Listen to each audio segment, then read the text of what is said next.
và anh chăng bây giờ cà ri cho dân công tục bia bằng con á và cắt bia từ bữa ta mà cà vô khi mà nhóm mình chọn ai pra kimi ấy rồi bật bị sao lỏng máu ai tập bia rồi đỡ cái đấy đó bánh kimi keng và keng của bạn đọc bằng vốn bà là ngày vì lưới trái nữa vì thầu đã lưới trái được bán phó rồi mấy lại vì bán phó đó rồi cốp xong chẳng đấy đó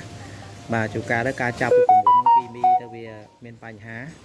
và vì protocam cái này trái bằng vốn bà một cầm đại vừa cái đại phong mà chập được muốn kimi chợt một page bằng vốn giờ protocam kimi chợt một page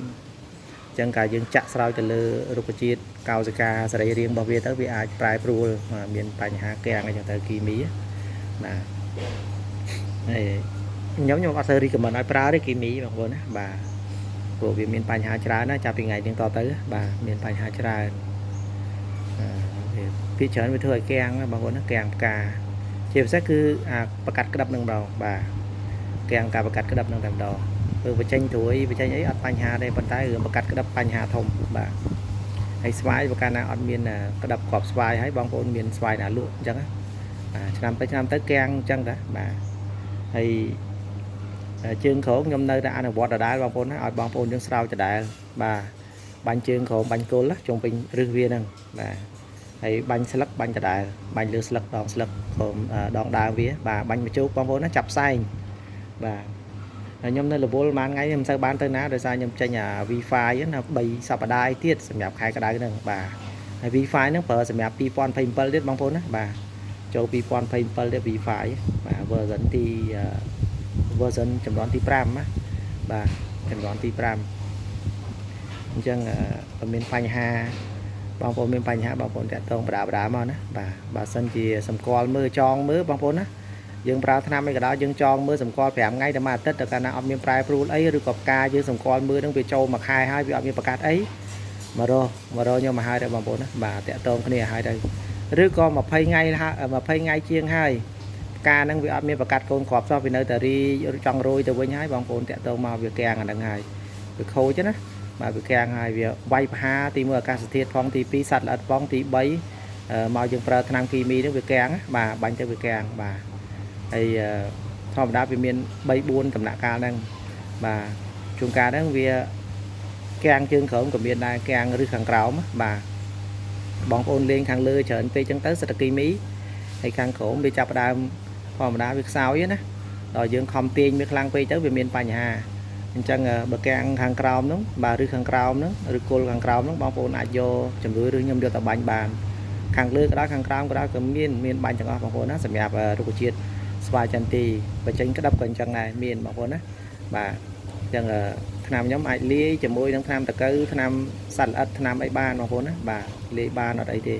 ថ្នាំជំងឺថ្នាំអីនឹងលាយបានទាំងអស់បាទ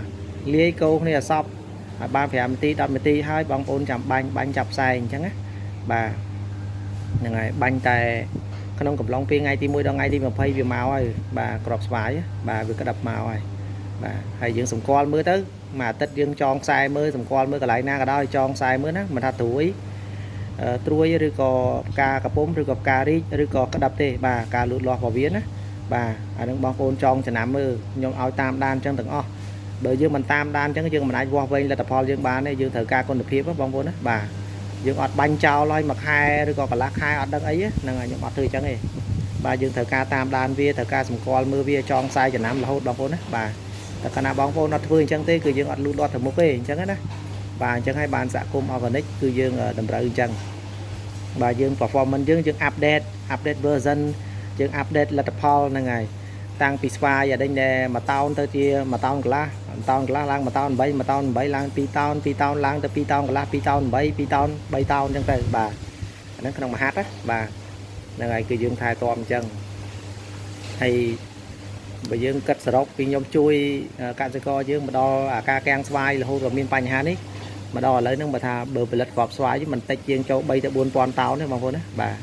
ហ្នឹងហើយព្រោះយើងកាន់ចូលជាង1000ហាត់មកនេះក្នុងមួយហាត់យើងគិតតែ2តោនជាងចុះបាទយើងគុណមើលទៅឃើញ3 4000តោនបាទហ្នឹងហើយជួយបងប្អូនយើងឲ្យវាលូតលាស់សេដ្ឋកិច្ចទៅមុខជួយជំរុញឲ្យមានការអភិវឌ្ឍទៅលើផ្នែកស្វាយចន្ទីហ្នឹងអញ្ចឹងបងប្អូនណាបាទអញ្ចឹង organic វានៅតែជាចម្បង80ទៅ90%បងប្អូនណាចាប់រូបមន្តឲ្យត្រូវបើចាប់រូបមន្តខុសយើងបាញ់ពិបាកបងប្អូនណាបាទហ្នឹងហើយតាម follow ឲ្យជាប់ការងារហ្នឹងហើយអត់អីទេហើយតែយើងធ្វើជាមួយ organic យើងចាយទុនតិចបាទទុនវាតិចអស់លុយតិចហ្នឹងអរគុណច្រើនបងប្អូនណាជម្រាបលាបាទអរគុណ